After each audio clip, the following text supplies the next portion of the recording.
Welcome, everyone. Normally, I'd be greeting you in a large banquet hall as many of you scramble to find your seats.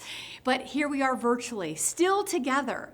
And we're hoping today that the energy and the excitement about what we're going to share with you is just as electric. Of course, we can't thank you enough right now for joining us today because as you will learn, your support of Vanessa Behan is needed now today, more than ever. Good afternoon, I'm Stephanie Vigil from KHQ. And I'm Amy Vega, Executive Director of Vanessa Behan. Thank you and welcome to Making Lemonades Out of Lemons version of our annual Vanessa Promise Benefit Luncheon. Well, we're very proud to be your host today.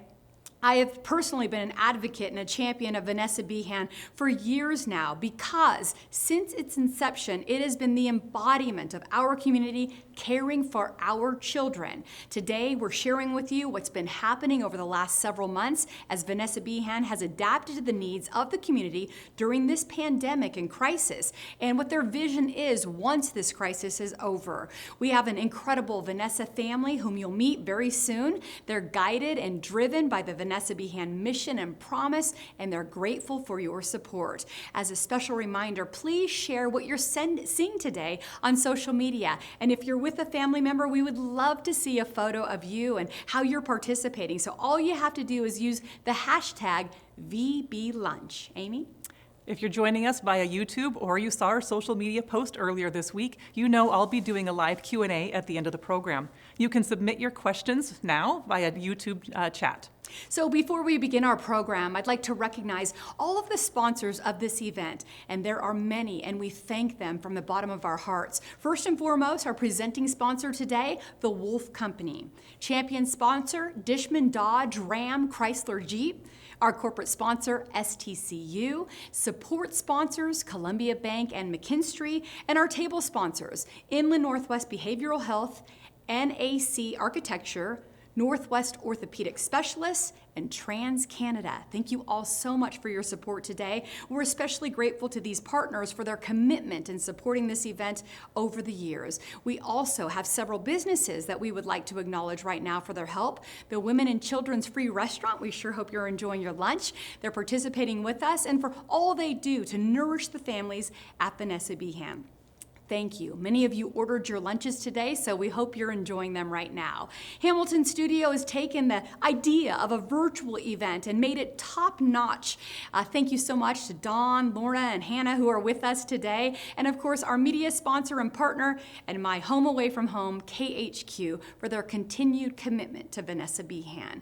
We encourage you to support organizations and invest in our community, and we thank you, sponsors and partners, for your investment in our children. We'd also like to acknowledge our virtual table captains today. This event would not be possible without your willingness to champion Vanessa Behan's mission. We're especially grateful this year when we had to make these big adjustments to make this thing happen, and you stayed with us the entire way. From the bottom of our hearts, table captains, thank you so very much. Amy? Yeah. Many of you know Bill Bukowski, our founder and my personal hero. He has agreed to share our story and our history today. With the potential of so many reaching us from so far away and joining us, we feel it's important for you to understand our why. And who better to hear that from than the man that was inspired to create our organization. Bill?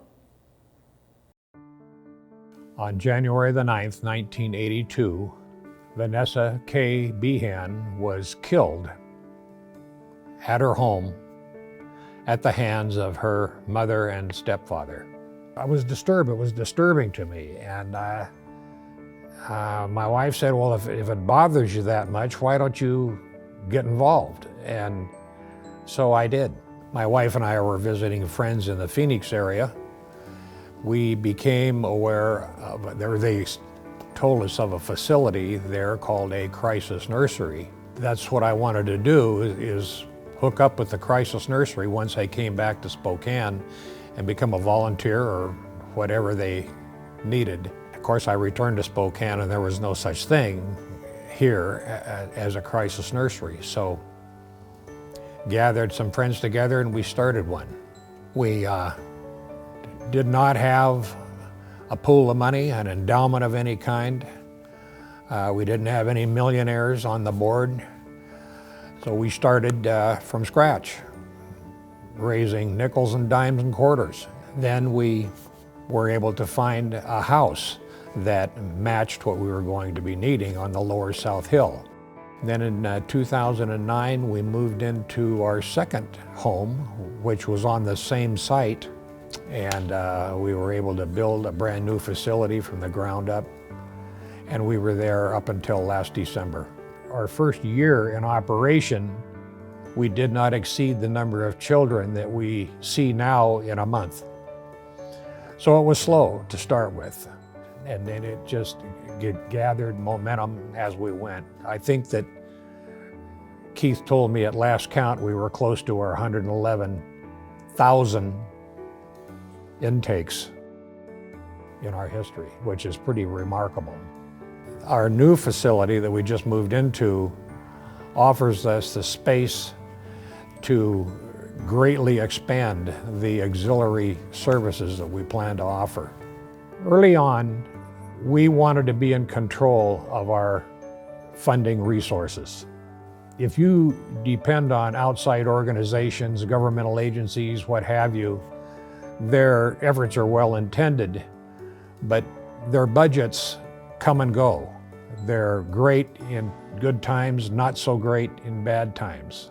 So you can never depend on a consistent source of funding year in and year out.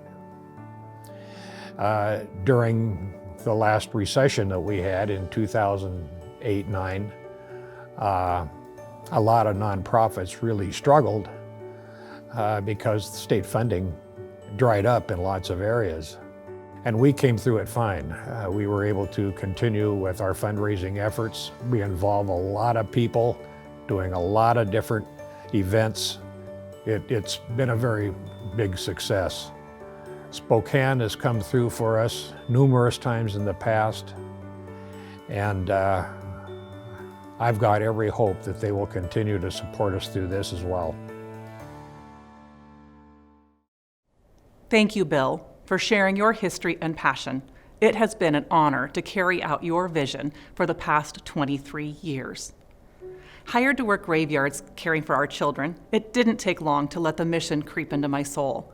My eyes and heart were opened when I met the mother of 4 children, all under the age of 6, that struggled with abandonment issues. From her own parents to the fathers of her children, she never experienced unconditional love. Then there was the mom of 2 very high-needs children that stretched me to my near breaking point in just 3 hours. Yet I knew in 5 more hours I was going home. That mother's only break was when her boys were with us. There was the grandmother raising her grandson and dying of cancer. And still, a single father who signed up for every parenting class over and over to gain extra skills, but to also have an outlet with other adults experiencing similar struggles.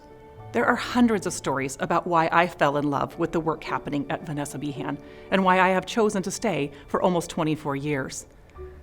But the important message is not what I got from these experiences. It is what the children and parents received that makes all the difference in the world. It is the no-strings approach of meeting families where they are, accepting them in whatever state brings them to our doors, and consistently providing safety, security, and unconditional love to children and parents alike that changes lives. What we have intuitively known and practiced for 33 years is now clearly documented in research on resiliency. Our approach of simply being relational, extending abundant grace, and providing exceptional care to children and parents has been the key to preventing Vanessa's story from happening to over 110,000 children since our doors opened in 1987. With our goal firmly rooted in preventing child abuse and neglect, we have grown from serving 427 children our first year to over 6,000 children in 2019. It is the reality that preventing abuse is as simple as providing a sleep-deprived parent a full night's sleep, or keeping a sibling group while parents receive mental health counseling. We believe that to truly be prevention-focused, we have to be there for parents in the moments just before the breaking point can happen, not as it happens or after the damage has been done. Never has this been more evident than on March 13th when our governor announced the closing of all schools. It was our immediate fear that sending children and parents home full-time would increase the rates of child abuse, but no one would see it. Indeed, that is exactly what has happened. In the weeks following school closures, our state child abuse hotline calls and investigations dropped by 50%. Don't be fooled. Child abuse didn't go away. We just stopped witnessing it. These facts and fears, along with our adaptive nature, allowed us to pivot immediately. By Monday morning, we were set to double our capacity. We increased the age of children served from birth through 6 all the way up to age 12. And we were able to section off our new space to ensure we could continue to give out diapers, wipes, formula, and other critical basic needs. All of this came at an increased cost that our board approved immediately, simply because it was the right thing to do. But none of this would have been possible if we had not moved into our new home prior to this pandemic hitting our community. We are so grateful and blessed to have a space that has provided us the flexibility that will allow us to continue serving more children as we anticipate childcare staying closed, summer camps being canceled, and parents struggle to balance a new normal. We are seeing children with some very complex needs. Many of our kiddos are facing the complete upheaval of their normal routine, and their parents are not equipped or are too overwhelmed themselves to help their children adapt. Our staff is right there to help both children and parents regulate their emotions and responses to this stress. This is a poignant reminder of the opportunity we have to build their resilience by being that safe place where we role model how to handle tough situations and emotions in a healthy way. We have the opportunity to be that one bright beacon of hope that helps a child through a traumatic moment, a traumatic event, or a traumatic childhood. We hope that soon enough we will be back to our bigger plans of increasing the support programs we have designed that will enhance our ability to help parents to be as successful as possible. But none of this happens without you. Parents that were already near the edge are falling over, and their children are trailing right along.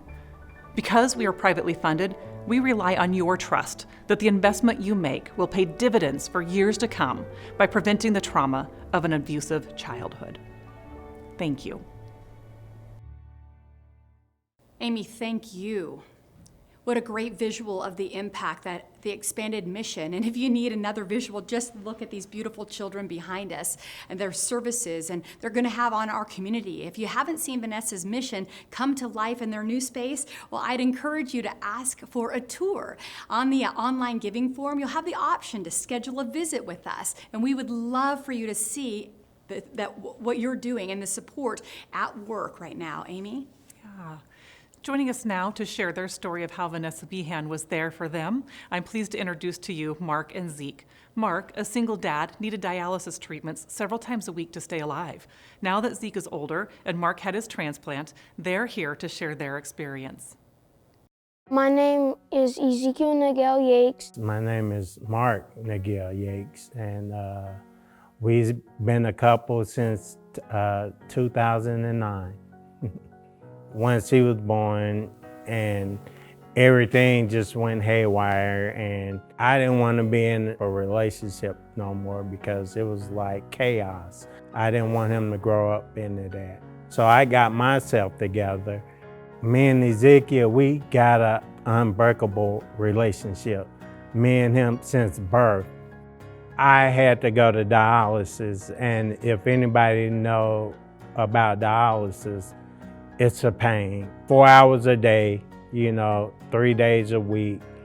And if I don't have nobody to keep him, and he was a small child. When I first started going to Vanessa Behan, it was love. It's just one word to me, love. They was like, well, just bring him on. They never turned me down, even if the place was full, they still say, come on, because they knew my situation. When I first called, I was kind of nervous because, like I say, he was stuck to me like glue. But when I talked to the people at Vanessa Behan, they told me it's gonna be okay. We'll take care of Ezekiel. It was real cool, for everybody to bring us in to take care of him and to take care of me too, because if they didn't, I wouldn't have had nobody. I remember going there, everybody was nice to me, and it felt like I was at home. They fed me good. The people that cook it was nice, and when they cook it, it's just so delicious. You would want seconds. I knew he was being taken care of. He was fed. He was, taking baths. They was taking care of him. He wanted to go back. And we'll just play tag or hide and seek and stuff. And then in the front yard, sometimes when it's like summer and stuff, we would go on the slide, and they'll have like a little big pool that we'll go slide down in. When he was a baby, I used to come up there and get Pampers, wouldn't have to, how expensive Pampers are. So yeah, they help me out with baby food. They're there to help you. If you need a break from your kids and you just need a little time to yourself or medical need, take them there so you can relax and don't have to worry about dragging the kids along or worrying about who they with. It's just nice to have them on your side, and they're on your side.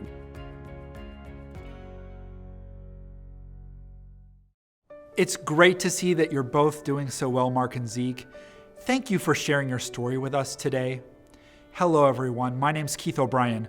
For almost a decade, I've been part of the team at Vanessa Behan, making sure our relationship with the community and our supporters is strong. I'm pleased to have the opportunity to speak to you about the power and impact your generosity today has on our children and families. When I was just a year into my career at Vanessa Behan, I was having lunch with the kids when I noticed that they weren't eating their food. Trying to encourage the little guy I was sitting with to eat, I asked him how a Tyrannosaurus Rex would eat his lunch. He dove headfirst into his plate of food, making growling noises and devouring what was there. The rest of the children followed in his lead, and soon the dining room had transformed into a scene of little smiling dinosaurs with food all over their faces. It was an incredible sight and experience. That afternoon, I was making rounds in the building and saw the same little guy I had lunch with about to be interviewed by police due to abuse allegations. That moment made me realize just how impactful our mission at Vanessa Behan is. For the 30 minutes we were having lunch, pretending to be T-Rex, he got to just be a kid and feel the love, support, and community of those around him. At Vanessa Behan, we've built countless moments like these for countless children in an effort to prevent Vanessa's childhood from happening to others. Each one of these moments on their own has the ability to alter their trajectory in ways that we can't measure, predict, or imagine. None of this would happen, however, without you. And by you, I mean you. No matter if you supported Vanessa Behan because you wanted to help our children, or it was your mom's favorite charity, or you can't imagine what it would be like to not have diapers for your child. It's your generosity and care for complete strangers that has transformed so many lives. Being completely privately funded, Vanessa Behan will always be dependent upon you. We're never going to stop asking because that is what it takes to protect the children and families of our community. To be candid, your financial support is needed now more than ever. The stress of the pandemic is resulting in more abuse and neglect, which necessitates an increase in services. However, many of our fundraisers that we rely on have had to be adjusted or canceled altogether. We feel compelled to step on the gas pedal, not the brakes, and that's why your investment today can make a huge difference. My son has a book that I sometimes read to him called Because a Little Bug Went Ka-Choo. In it, a tiny bug sneezes, which sets off a series of events that has a profound impact on the community around it. It dawned on me that your support of Vanessa Behan is the same thing. You may not think that a gift of $30 a month has a profound impact, but it's true. And that's what I'm asking of you today, to be a bug that goes ka-choo by making an investment in our community's children and families. And here's some really important news. Thanks to the generosity of Promise Society members Cliff and Gina Kelly, all gifts to Vanessa Behan from this event will be matched at 50% up to $200,000. Thank you so much to Cliff and Gina. We ask that if you're not already a Vanessa Promise Society member, please consider joining. Simply put, the Promise Society is our backbone. We rely on these consistent monthly or annual commitments when we decide how many children and families we can serve in a year. Being a Promise Society member starts at only $30 a month, but joining today automatically increases it to $45 because of the matching gift. And if you're already a Promise Society member, please make your annual gift today. We ask you humbly to consider increasing your commitment. If every member gave an additional $5 a month, 55 more children would be kept safe. You will receive an email from your table captain with a link to their fundraising page. Simply click on the link and give as much as you can to support Vanessa Behan. If you don't have a table captain, you can make a gift online right now at vanessabehan.org/luncheon and click donate. Please also spread the word on social media and with family and friends so that we can reach our goal. Sharing what you heard today and the impact Vanessa Behan has on our children is another way to go ka-choo and spark the generosity of others. Thank you for altering the course and destiny of our community. Thanks for letting little kids eat their lunch like dinosaurs. We hope to see you at Vanessa Behan soon. For those reasons and so many more, this is why it's so important to promise Vanessa Behan that we will be there for them for decades to come. Keith, thank you so much for the reminder of how important it is for everybody to support Vanessa Behan. Table captains, you'll have until June 12th to reach your fundraising goals, so spread the word and the message. And thanks to our friends at STCU, the top fundraiser by this date will receive a $50 gift certificate to Mango Tree Restaurant. The videos that you've seen from this program, they will be available soon at vanessabehan.org/luncheon to share with your friends, family, and colleagues. On behalf of the Board of Trustees, staff, and children we serve, we extend our gratitude to our sponsors for today's event. Thank you to the Wolf Company, Dishman Dodge Ram Chrysler Jeep, STCU, and all of our sponsors for supporting this event. Thank you to Cliff and Gina Kelly for their matching grant. We are all so very grateful to all of you who've spent part of your day with us. Sorry about the technical glitches, but we so appreciate you. You know how it is in this day and age. I mean, technology is just bound to fail us at some point or another, but thanks for sticking in there. You're helping Vanessa Behan continue to support our community in big ways now, more than ever. So have a good afternoon and be well. And if you're staying with us for our live Q&A, it will follow momentarily. Again, thank you so much for being with us today. Well, it looks like we're back and we're live. Thank you for sticking around and joining us. And for the questions that are coming in, please continue to put those up by a YouTube chat, and we'll get to answering those. So we have our first question from Carla Muniz. Share with us how we can support you. I think today has been a great example. Really, the best thing you can do for us is to financially invest in us for the long run. Do the Vanessa Promise Society and get involved in that way. Share our message. As you know and have heard, we'll be putting this up live so that you can pass it on to friends, family, those who couldn't be with us today. You could email it, you can put it out on social media. Just join us in getting that message out there. And then always basic needs. Follow us on social media where you can find out what we're in need of in the moment. So thank you for that question, Carla. And Becky has another question. What has been the most difficult challenge you have faced since March? I think that it's probably the same thing everybody is feeling, is that how do you pivot on a dime without having a roadmap to tell you where to go? Having to readapt our fundraisers. This is a great example of being able to pivot, and we couldn't have done it without the many supporters, Hamilton Studios, all of our sponsors who stayed on board with us and didn't back out. So I think just that ability to pivot. The loss of income and revenue has been a scary thing for us, but knowing that what we are doing is so critically important, as Keith mentioned in the video, this was not the time to put the brakes on. And so we've gone full forward, and we just know that because of our history and what we've seen, that you guys will be right there beside us supporting us. So a huge thank you. All right, it looks like we have another question. What sort of donations do you need? Well, I think I've said it. Financially is probably one of the best things that we can do, but we go through a lot of basic needs, the diapers, wipes, formula. We give those out on a regular basis, and so those are really important for us to have. Perishable foods, fresh vegetables, milk, those are things we go through really quickly. And again, we keep those wish lists on our website, and we put those out on social media, usually weekly, so just follow us there so that you can join in with us. All right, looks like we have another one coming. What have been some of the challenges with a larger facility, and what is your greatest need? I think that, honestly, I think the best thing about our facility, I wouldn't say it was a challenge, is the fact that it came along just in time for this COVID response. It has allowed us really to section off, to socially isolate inside of our building, and to make sure that we will never have to cut down on our services. So if for some reason we had an exposure in one part of our building, we could continue to offer services out of another area. So that has been a real blessing. I think with a larger building just becomes, there's the maintenance of a building. The facility costs go up. But again, it goes back to the why of what we're doing, and that building has really allowed us to social distance, care for smaller groups, and really give them individualized care. If this would have happened in our old facility, our doors would be closed right now. So a huge thank you to all of you that help support us getting into those doors. Are you seeing a change in the clients you're serving? More new clients? Yeah, the one thing that we've been really surprised, I guess maybe the word isn't surprised, that we've really seen is an increase in the age. And so I'm so grateful to our staff. We had all of these grandiose plans of being very methodical and strategic and taking in those older children because we don't have that expertise. We haven't served that age group, but we knew that they were going to have a huge need out there. And so extending our age range up until 12 was one of those kind of scary things, but our staff knew immediately and just jumped in and have done that. They do come with some more difficult behaviors, and we're seeing that. We're giving them more intentional and specialized care, and we're doing a lot of screening with our families just to make sure that we can help them be successful.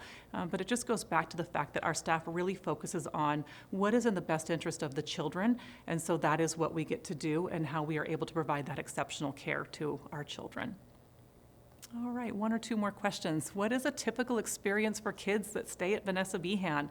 I hope the typical experience for a kiddo walking in our doors is that they just experience exactly what Mark talked about, love. We want kids to come in and feel like this whole world is all about them, that everything that happens there and the support that they are given is because they are safe. And so we're going to feed them, we're going to bathe them, we're going to give them a safe, quiet place to sleep, indoor, outdoor activities, and lots of social interaction. But I think that's what kids can count on when they come in. All right, let's see. What was the fundraising goal of the luncheon? Well, candidly, $200,000 is the goal that we had in our budget when we started this year out. But now that we know that we've had to cancel several of our fundraising events, if we can get beyond that, we would be incredibly grateful. We started this year knowing that we were going to be operating somewhat of a deficit budget, and we did that knowingly that we had some reserves to help us out, and then COVID hit, and that's going to force us to dip into our reserves potentially even more than we had anticipated. And so we're working really hard to try to protect those reserves for the long run. And so the more people can give through today and ongoing, the better. All right, what is the age range for volunteering? We would love to say it's younger than it is, but licensing is very strict for us. And so a volunteer has to be at least 18 years old to be in our facility. Although we do work very hard to try to find some volunteering opportunities, not with our children, for families or for younger age children. So check our website, feel free to reach out to our volunteer director and get that information. All right, people are sticking with us, so I'll keep answering. Hannah, you let me know when we start seeing people drop, and we'll continue to answer questions online later. Can you describe how you support parents and partner with other agencies at the nursery? I think that this pandemic has really forced us to think differently about how we engage with other organizations. And so I've had the opportunity to have lots of great conversations with other nonprofit leaders. And I think we've always done a good job. Our staff is really well educated on what services are out there, how our families can benefit from them, how to connect our families to those so if they can't seem to advocate for themselves. So we've always had a really strong partnership. One of the things our new facility has allowed for us, and we're really looking forward to once this pandemic is over, is inviting other agencies into our facility where they can provide their expertise, skills, and services in our environment, where our families will get familiar with who they are, and also their families might get familiar with who we are. Just again, breaking down some of those silos and those fear factors that children and families may have in asking for help from a new person. All right, I see another question coming, so hang in there.